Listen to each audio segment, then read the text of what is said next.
Medchal metro sanction అయినందుకు మన senior నాయకులు బీజేపీ సీనియర్ నాయకులు పాతూరి సుధాకర్ రెడ్డి గారి అభిప్రాయం ఏందో తెలుసుకుందాం.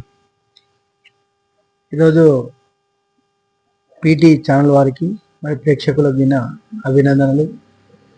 మెట్రో మేడ్చల్కి రావడం దాదాపు 10 సంవత్సరాల నుంచి మేడ్చల్ జిల్లా ఆస్థాన సమితి ఆధ్వర్యంలో చాలా ఉద్యమాలు చేయడం జరిగింది.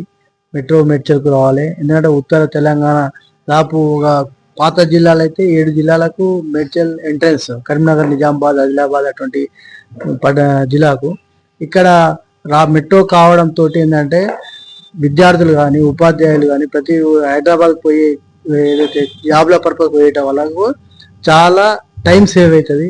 ఇంకోటి డీజిల్ కాలుష్యం నివారణ అయితే కాబట్టి ఖచ్చితంగా మేడ్చల్కి ఇవ్వాలని మేము డిమాండ్ చేస్తున్నాం. దాన్ని రేవంత్ రెడ్డి గారు రాష్ట్ర ముఖ్యమంత్రి ఈరోజు కన్సిడర్ చేయడం అంటే మేడ్చల్కు మెట్రో కోసం ఇవ్వడం అభినందనం.